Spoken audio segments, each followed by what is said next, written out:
Welcome to How to Money with Cole and Cole. I'm Cole. And I'm Cole. We coach people every day on their money and how to plan for the future. As financial advisors, we're here to have an honest conversation on investing, retirement, and everything in between. At Full Swing Financial Planning, we're here to empower you to take control of your plan, your way, for your financial future. So let's talk money. And sports. Welcome back to How to Money with Cole and Cole. My name is Baileigh Ashbrook, your host, and I'm only here with one Cole today. It's just Cole today. Cole. Cole the C today. We're solo. Cole, our nerdy Jaskies here. Cole P's, he's got a busy schedule right now. He's on his summer/fall sabbatical break. You know, we all agreed at some point. Well, I don't know if you've been gone. Ever. I'm never gone. Yeah, you're the hostess with the mostest, so you can't be gone. Could you imagine? You guys would get so off the rails. Yeah, we would talk about the Cubs forever.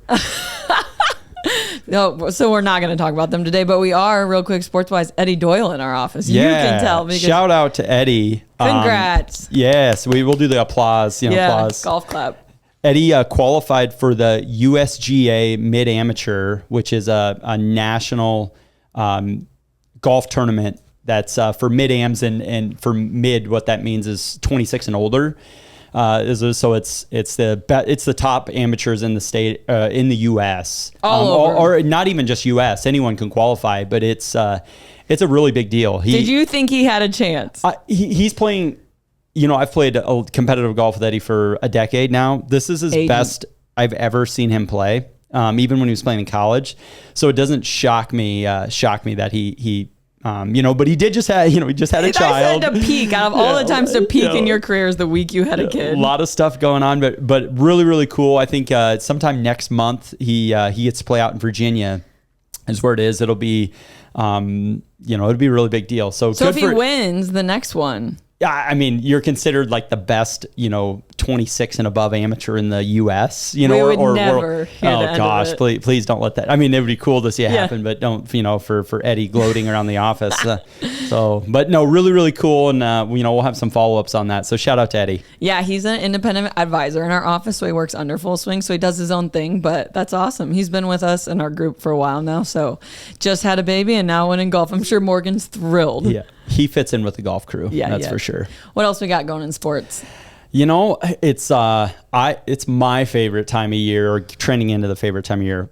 Football camp just started for high school. We've got NFL preseason games. We're almost to the NFL season. Everyone's having their fantasy football drafts, all that good stuff. So next episode we'll have to do. We'll have to pick some NFL. Before the season starts, pick some NFL teams. Who was right last year on that one? Oh, that was me. Oh gosh, I didn't even know when you were saying that. I'm like, the Chiefs. Who was? Yeah, I selected that correct. And don't forget our second grade football full force last weekend. 1-0. Yep. Started off strong. So yeah, the Indiana Fever on a 4-game winning streak. So they're in the playoff runs. If anyone cares, Clark, there's a lot of good stuff going on in there. A lot of drama in the WNBA. The WNBA season, when's the playoffs and stuff? Oh, I'd have to Google that. It's probably soon, isn't it? Yeah. They're on the back quarter of the season, I think. Yeah. So. Yeah, my sister actually this weekend went to the Fever game and the Minnesota game, and she met Maya Moore at the mall. She ran into Maya Moore. Cool. Maya Moore is, like, if you don't know, one of the greatest goats of women's basketball. So it was awesome. So not much else besides that. Football, golf. Congrats, Eddie. We kids start school tomorrow, thank God. Yeah, first day of school. It's also Canton's birthday. So he's going to be 3. Yeah, little Can Man's 3. Kale goes back to school.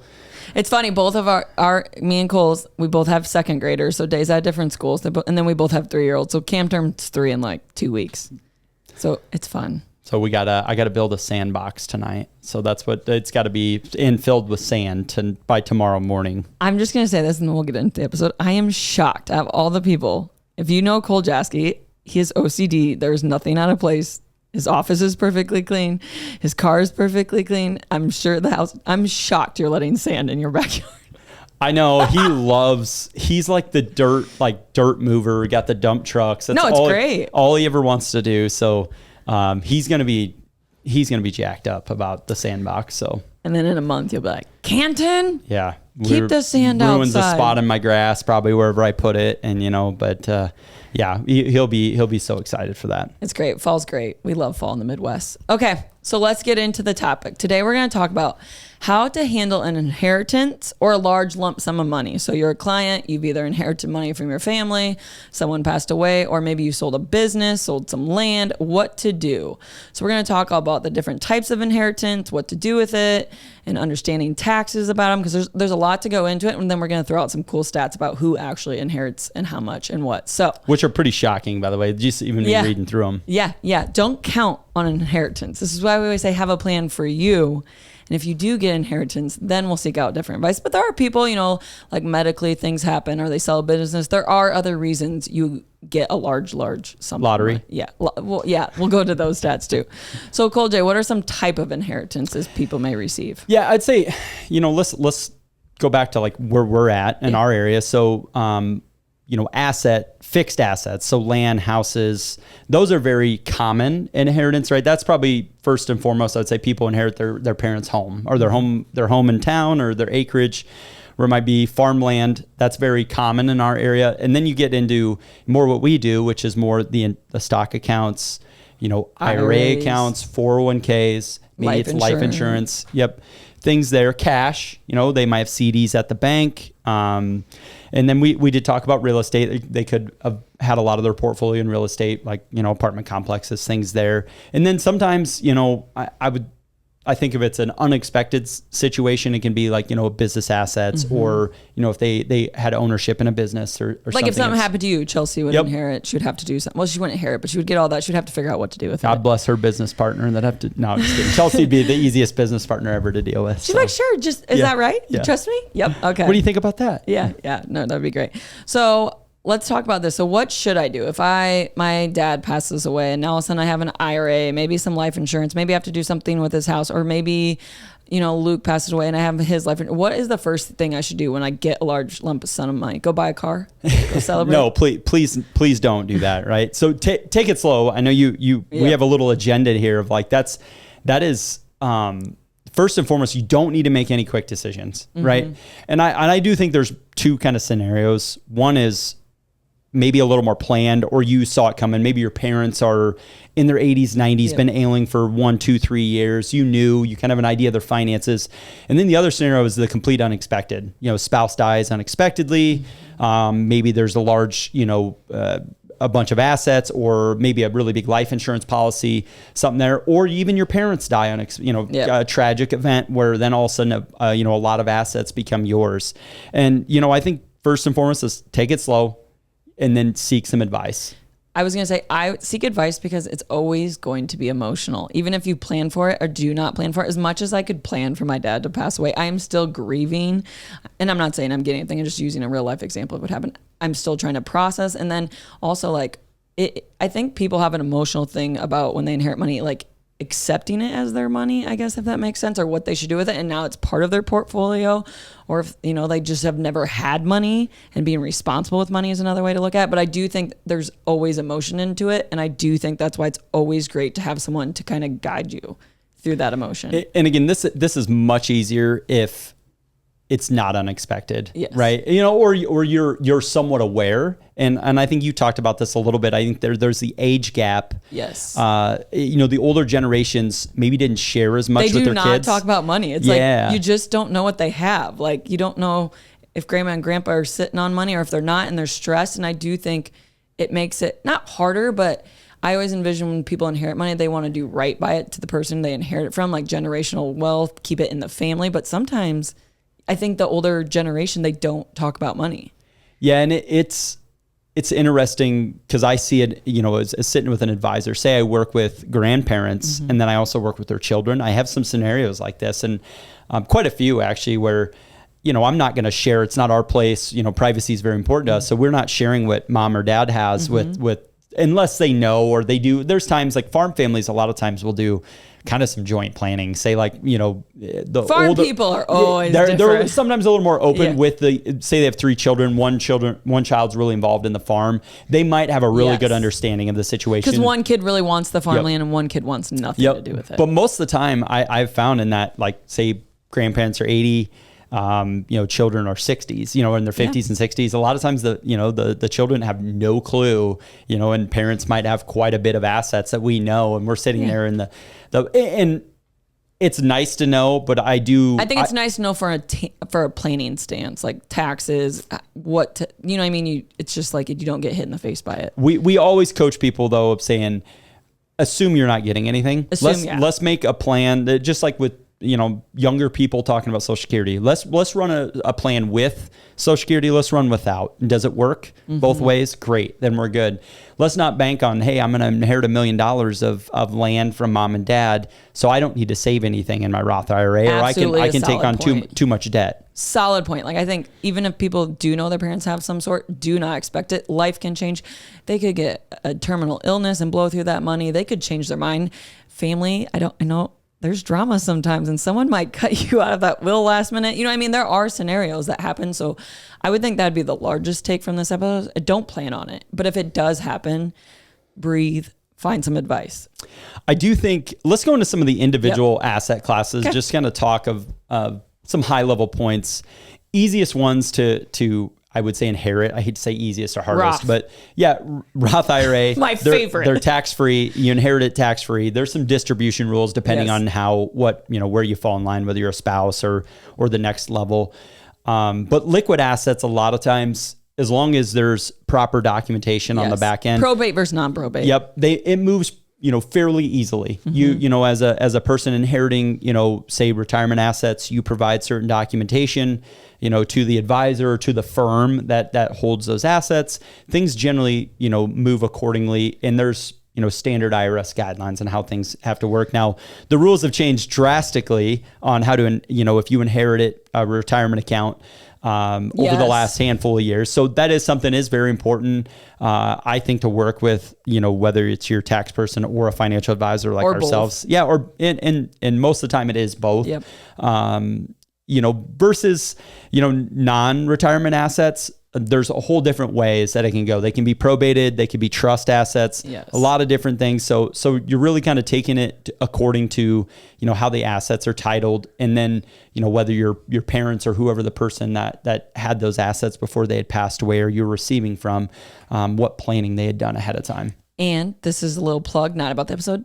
This is why it's important to have your beneficiaries on these accounts, so they go to who they want. If someone passes away, you need to update them to avoid probate, and also have your will and trust or whatever it may be, one or the other, in place. And we just had an episode. We had an event just this past last week where we had a local attorney come in and help us out and meet with some clients that had needed some updates on their estate planning, and we took an afternoon and opened our office up, and we had 8 couples or 8 sets of clients come in, and it's very advantageous. Yes, very valuable. And it's that's how much value and how important we think that is for clients. And we ask every single client, do you have a will? Do you have a trust? Do you have a power of attorneys in place? Yep. Because do you have TOD on your bank account? Yep. Because it's when something happens, and something will happen, whether it's planned or unplanned, it's so much easier if you have everything's properly documented and updated. And then it's just, everyone's going to grieve if something happens. So let's make this process not more stressful than it's already going to be. So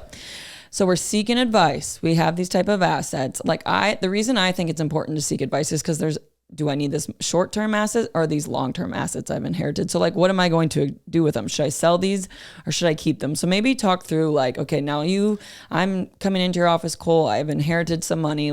What should I do with it?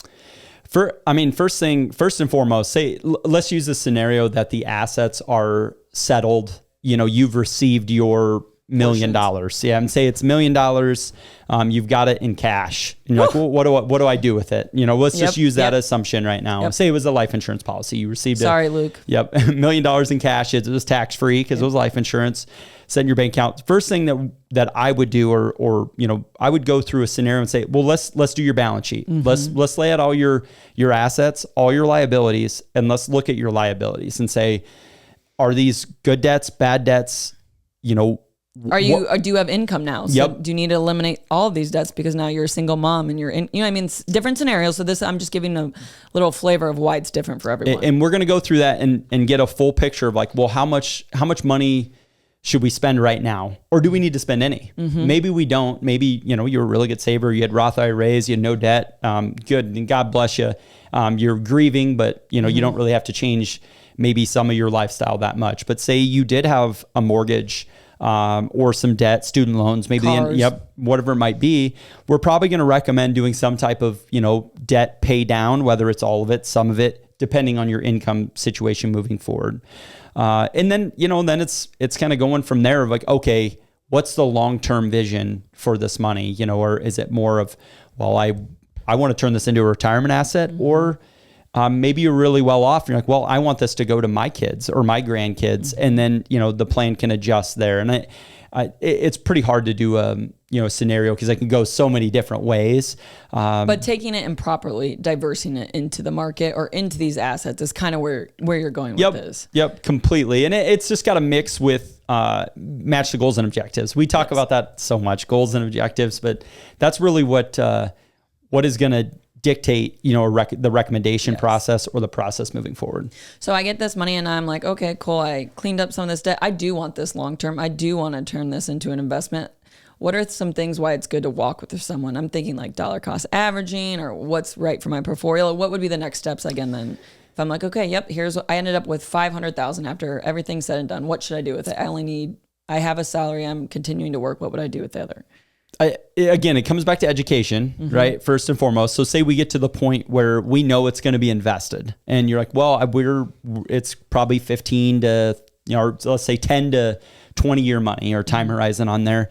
We're going to walk through the different, first and foremost, how comfortable are you with risk and volatility? Let me think about this. Yeah. Understanding, right? There's, stocks, work differently than a CD at the bank. One's going to have up and down in value. It's probably going to, have times where you're like, oh my gosh, why do I own that? Yes. Versus that CD at the bank, you have security. You don't have to think about it, but it's probably not going to make that much over a long period of time. And then it's also taxation. Yes. How do the taxes work on different investments? Understanding, hey, some are more tax advantageous than others. Some are deferred, like an annuity. Annuity has, a deferred growth. So you don't pay the ongoing taxes versus stocks might pay a dividend and you pay the taxes the year the dividend was just dispersed. Same thing as a CD. So it's understanding why I'm going to own something and what it's going to do for me and how it's going to work in the long run.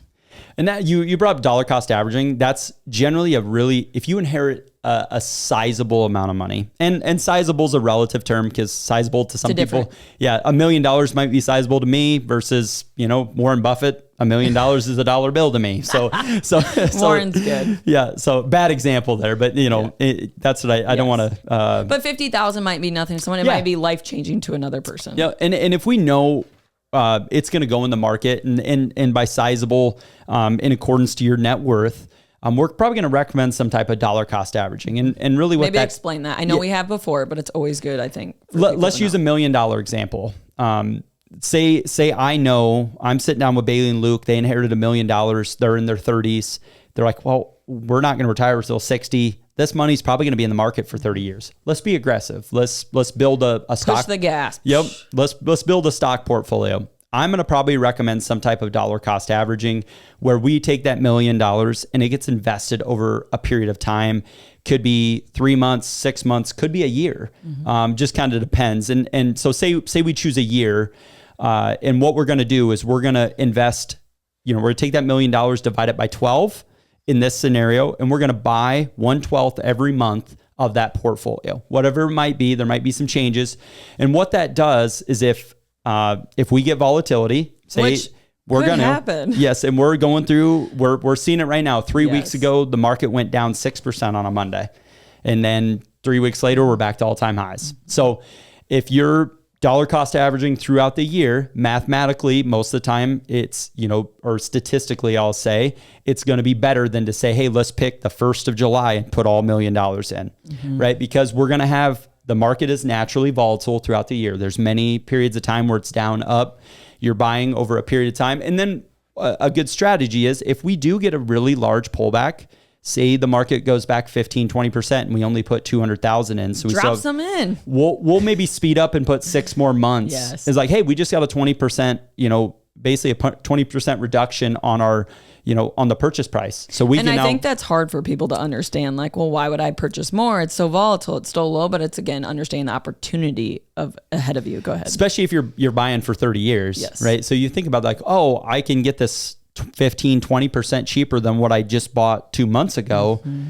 And it's going to be invested for 30 years. Great. Let's put half of our money. Sale. Yep, exactly. And I think it's understanding too that yes, the value is going down, but your number of shares isn't going down, and you're waiting out that long-term gain of it, and then instead of putting all one in. And I think it's hard for people. Depends too. Like some people who inherit money, they understand investing and they have no problem with that. And then there's people who come into money and they're like, I don't understand it. That makes me really nervous. So it's again, educating yourself, but also when you're walking through with someone, they're explaining the long-term opportunity. You need to be committed to your strategy. If you're applying, especially the more aggressive you're being, yes. You need to be more educated, right? If you're not as educated and not as comfortable, it's okay to be conservative. Is it the best thing in our eyes? Probably not, but we would much rather you be too conservative mm-hmm. than to be too aggressive, get in the market and then sell at a 25% discount because yes. you freaked out and the stocks went down and all of a sudden you lost $250,000 because you panicked. Yes. Versus saying, oh, we got 4% at the bank guaranteed. If you're not comfortable or not willing to educate yourself and stick to a long-term plan, take a more conservative route to investing. Now, there's, again, working with a fiduciary or someone does you trust, that works with money, understands the taxes, understands the strategies and portfolios and the options. To educate you on yes. all that stuff. And the more education you can have and trust you have, the easier those down periods or the craziness will be. And the more opportunity you're going to have with the money. Yep. We really love doing this podcast and because I'm funny. Yeah. Not just because Bailey's funny and, Cole Peterson's so smart, but we really truly enjoy the valuable content mm-hmm. that we think we provide. And if you find this content helpful or educational or even funny, please share it, Facebook, all the different social media sites, watch our YouTube page, invite a friend. Subscribe. Yep. We want to get the word out there. It's just like a thank you. It's just like a referral, which is our favorite. And that helps the algorithm. And we all understand the algorithm does its thing. So we appreciate it. This podcast is produced by Spin Market and Digital. Located in Fort Dodge, Iowa, Spin Market's highly skilled team can help you increase your market by updating your website, improving SEO, designing advertisements, and producing podcasts that will grab the attention of your market.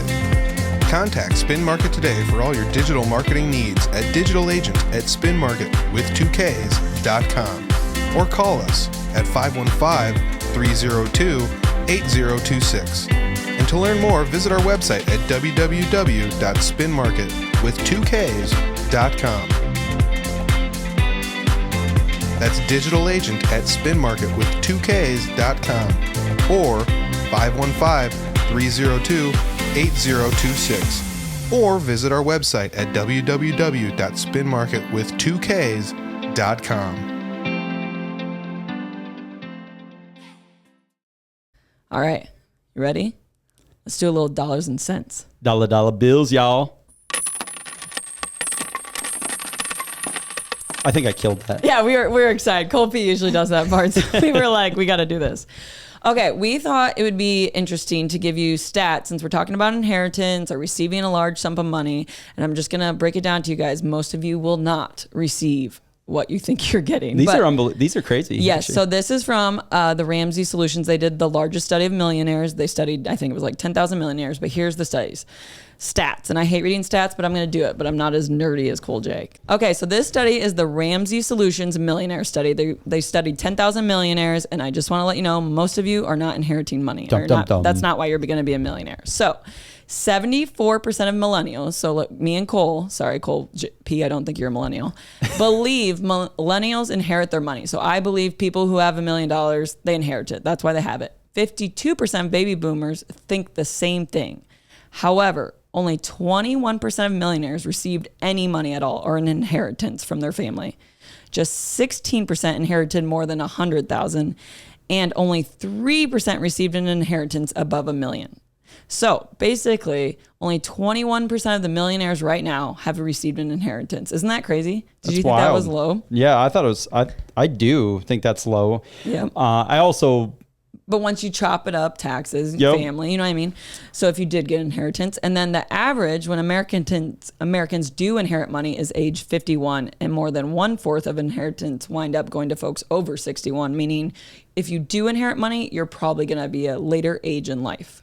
It's always kind of a crap thing. I think about that inheritance situations. Like you inherit it when you don't need the money. Yes. Well, I'm not saying you're just because you're older don't need the money, but a lot of times we see the scenario where assets are being divided up and most of the kids are almost retired themselves.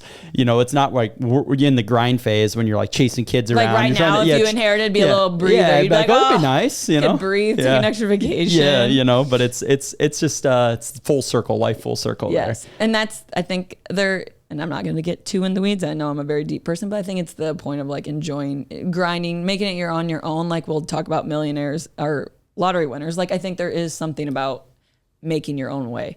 But if you do inherit money, it's just around $55,000, just so you know. So take your 55 and go fly. Go turn it to $1 million. Invest it, turn it to $1 million, and make yourself a millionaire. But you had some interesting studies too about lottery winners, right? Yeah. So I was just...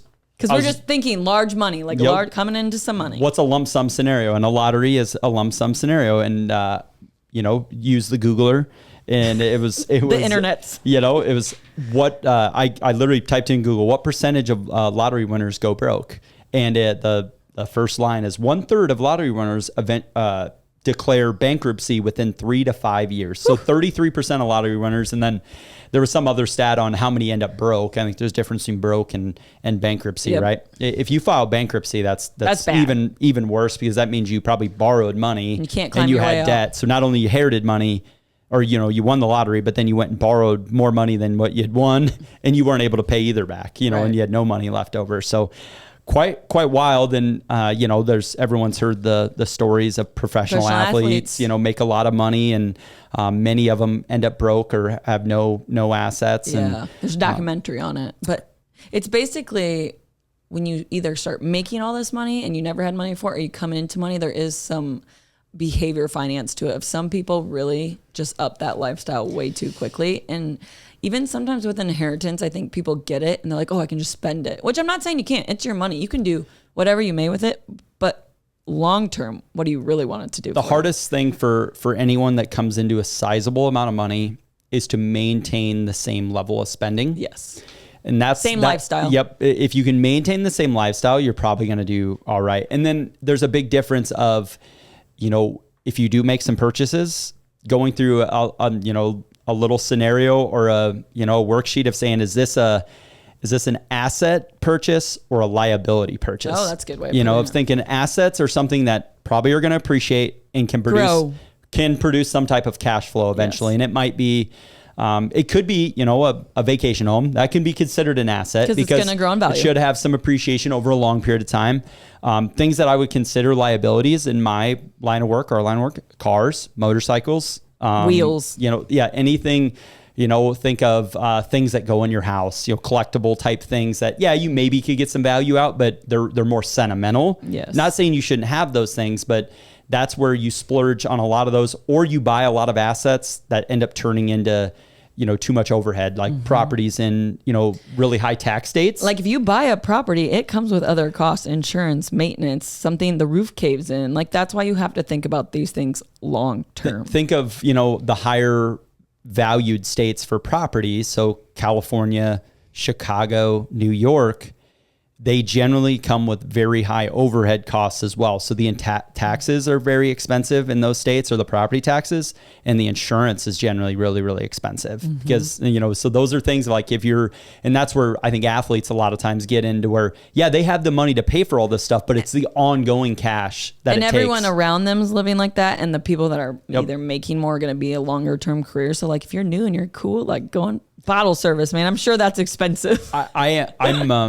I'm curious to see, this will be probably, if we continue this podcast on for years and years, of the impacts of the NIL of kids, young individuals, getting larger sums of money. I think we should start a business coaching those kids very early on. And that's the big thing is like, are there the educational tools in place? And I'm sure a lot of the large universities are taking this very serious of saying, hey, you're getting this money. We have this person that's we gonna want help this you. program, or we want this you to go through this program, or whatever it might be, or understanding that like, hey, very small percentage of you are going to be a professional athlete. This is the time you're making your money. Yeah. I mean, Charles, I was watching a video on this morning. Charles Barkley was talking, there's 400 NBA players on the planet. So if you're a kid, think you're going to play in the NBA, or you're playing at Iowa State and you're getting $200,000 a year in NIL money, the math says very unlikely you're going to be one of those 400 players in the NBA. And understanding what that money could do for you now. Like, you have 4 years, you're making this NIL money. Let's think, same thing with an inheritance. Let's think long term. That does kind of fall in this category of a lump sum of money. Yeah, because they get large payouts. I bet Caitlin Clark is getting very well. I bet she is set for life. The highest right now it's same with like personalities and inheriting money. I have a tie to a coach at University of Missouri. Mm-hmm. The highest player there right now is making like $2.3 million in NIL money. We missed out on our college career times. I would have tried so much. I don't know if the Peacocks had an NIL fund. Peacock captain. You gotta pay me. But isn't that crazy? Think about that. Yeah, well, I just think even like I know some of these kids get like $30,000 to post something online. Like, don't blow that $30,000. We have some kids locally that are getting paid. Absolutely, and they get cars and stuff. But just like investing it and understanding it, it's a very powerful tool.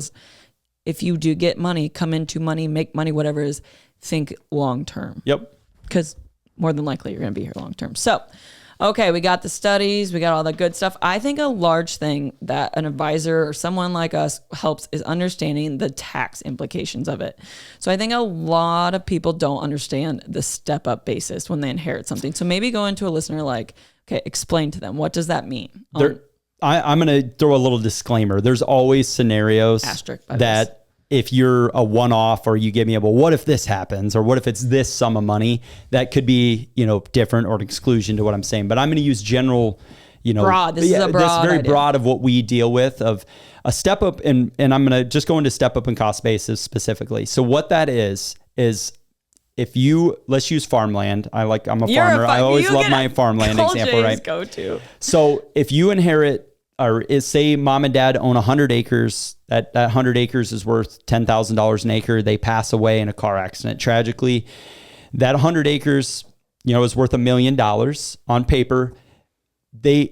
Kids, say there's 2 kids in this scenario. Cole and Cody get the land. Yep. They get what's called a step up in cost basis to that $10,000 an acre. So what that means is if Cody and I sell that land for anything more than $10,000 an acre, we then pay taxes on the gains. But if we go and we sell it right away for $10,000, we would not pay any capital gains or any tax on that scenario. So you're getting the step up. Yep, it's stepped up in value because mom and dad might have bought it for $2,000. That's what I was just going to give that example. Mom and dad bought it for $2,000. Yep. It's worth this now, so now I get it at this. So mom and dad, say that same example, mom and dad's still alive and they want to sell that land. They bought it for $2,000, so they have $200,000 in it. They sold it for $1 million.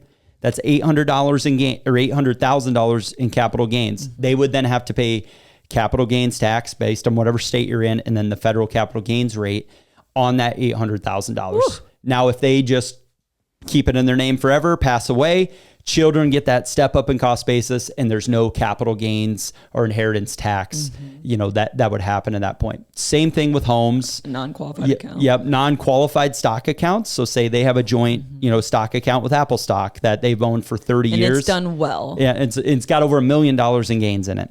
Your children then get a step up in that cost basis. Now, both husband and wife would need to pass away before that step up happened, versus you trying to sell that while you're living and then have to pay the capital gains. So it's a very powerful way to pass an asset without paying the taxes. Yep.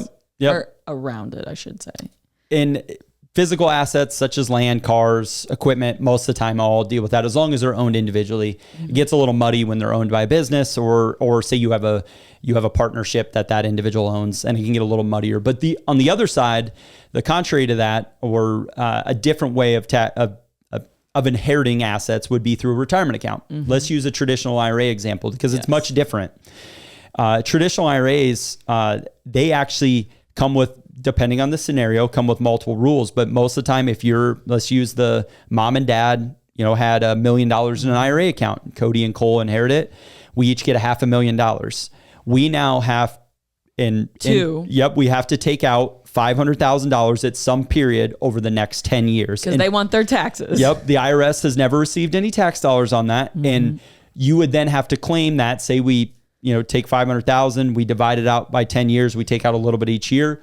Cody and I each have to claim that on our income tax, and we have to pay ordinary income tax rates on that, $40,000, $50,000, $60,000 we take out. Now the rule has recently changed. You used to be able to, originally we thought it was going to be, and this was our legislators working on this, I'm doing the process. the air quotes of like, we thought it was going to be, you inherited the asset or you inherited the IRA account. You have till year 10 to deplete it. So you could in theory defer it all to year 10. Take it then. Now you do have to take a little bit out each year, but it has to be depleted by year 10. So you're telling me if I inherit an IRA, I just don't want to go cash the whole thing out the first year and go wild? Yeah, well, think about that, because we do get people that are like, well, why wouldn't I just cash it all out? So if you cash out that $500,000 right away, that's $500,000 of ordinary income. And if you go to our income tax brackets, I don't have them memorized, but you're going to go right to the top of the income tax bracket, and most of that money is going to be taxed. I would say on average, if you live in the state of Iowa, about 35 to 40%. So versus you space that out, say you take $100,000 out each year, you're probably saving yourself about 15% each of it year just going to taxes of just pure taxes. Yes. So that's why most of the time you don't, someone does not. Very rarely do you see, unless it's a small amount. If it's $3,000 or $4,000, you inherit it. Knock it out of the park. Yep, take it out. You claim the income tax, and you move on. But I hear this a lot too, as people, and I'm going back to kind of the step up, is like, oh, I'm just going to give you all my assets now before I die because I don't want the government to come get. If I go to her home or something, I think people don't understand. If Cody's parents give him land and Cole get the land now, they miss up on that step up. Like we inherit their basis. Yes. So if mom and dad say, hey, I want to gift that land to you while I'm alive. Yes, because I don't want it on my name. Now my basis is still, you have the same cost basis as them. So then Cole goes to sell it for that original amount. He's paying all those taxes. And I think people, I'm not saying not educated, but they don't work with some that they don't understand how impactful that is. And they might just be like, think they're helping their kids, but really they're hurting them. Same thing with the homes. Yes. Homes, people want to do it. It's more common with homes, right? Well, I don't want, the government to take my home if I go into nursing home care and have to sell my assets.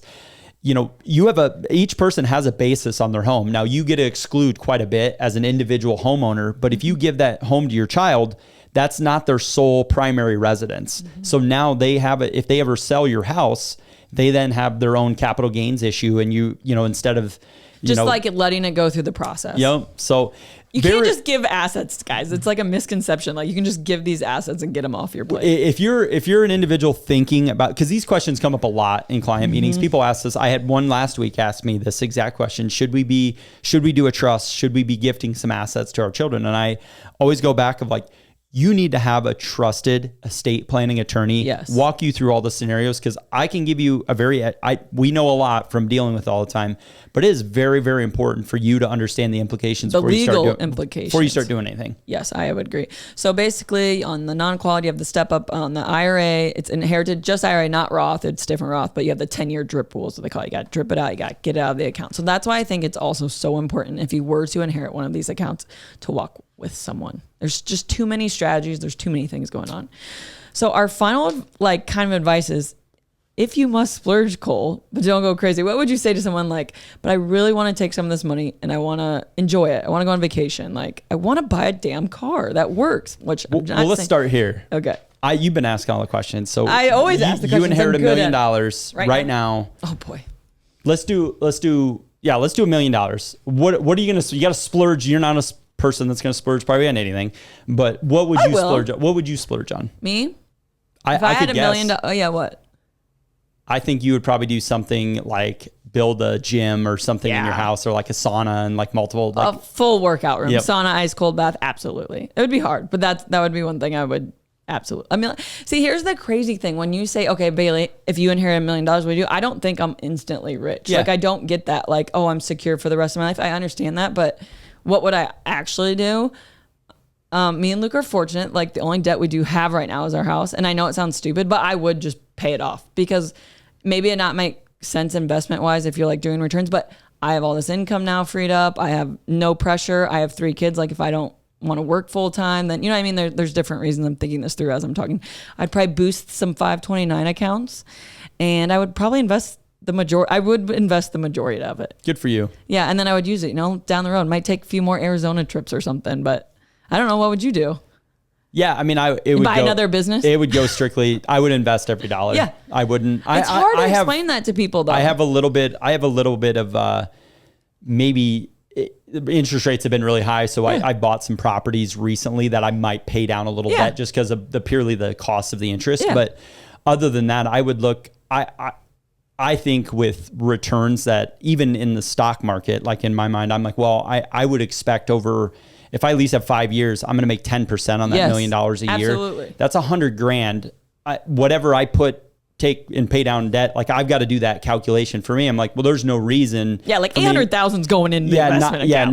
Not to invest a good portion of that because I know I have time horizon and I still have my income elsewhere right now. So if I didn't have any income, then I might look at that different. But still, in that point, I would look to purely put that into an asset that's going to produce income to me or produce a return to me. And most people who inherit money, they still do have an income. I'm not saying they do. Maybe they're just getting into retirement. So situational. But I'm just speaking as 35, 33-year-olds. I'm not 35 yet. Don't date me. Don't age yourself too much. It's coming. 34-year-old, like that's what I would do. I have young kids. Like it would just give us flexibility. Now, do I think that's going to happen? No, I don't. Me neither. I'm not planning on it. I'm not planning on it in retirement. I'm the 79% here.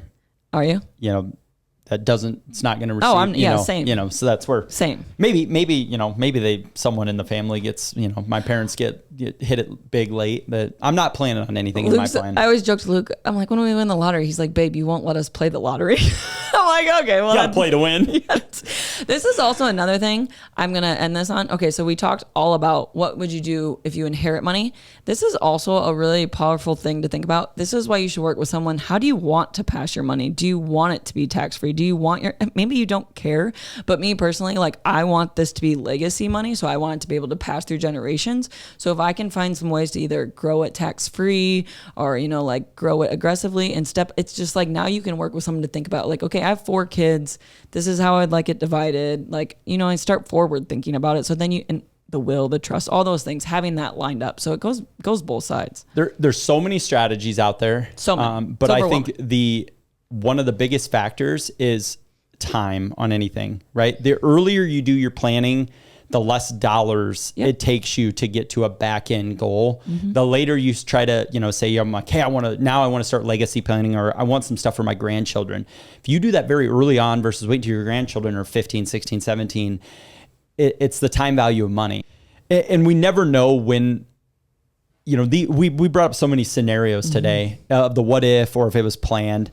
So, it's educate yourself, kind of go into that process. If you do know you're going to inherit some money, try to be as educated as possible. But a lot of times we don't know when that's coming or you never know it's coming. So the further you can educate yourself and plan early, the and better work with someone you trust. I think that's like, even if I inherited or gained money, I would talk to you. I would never be like, oh, I got it, guys. See you later. Never see me again. I'd be like, Cole J, what do you think? Like, what do you think I should do with this money? I have so many, that's an awesome point because I have so many times I have my mind made up on something, but I still seek guidance because you're emotional, just to hear something different. Or even that's what I love about my relationship with my wife is she knows I'm very optimistic and new idea, but I'll run something by her sometimes, and sometimes she'll be like, oh, not say much, but every once in a while she'll give me something that's like, I'm like, oh, I didn't even think about that. Like brings you kind of back to life. And I'm like, well, Luke, you're right. I maybe don't want to do that. Mm-hmm. And it's same thing with this lump sum of money. Yes. Seek, maybe you seek a parent out or someone that you think is really good with money. Sometimes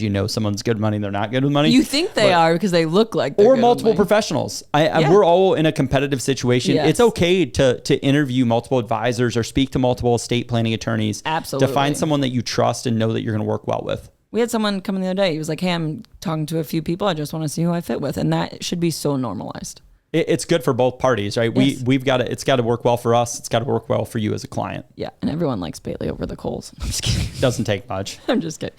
Well, that was awesome. All right. First of all, don't plan on it. Second of all, if you do, breathe, go slow, work with someone, and then be educated, make long-term decisions. And then if you want to enjoy some, yes, but honestly, just work with someone would be my best advice in this whole scenario. So, all right. Okay. Also, I want to mention this.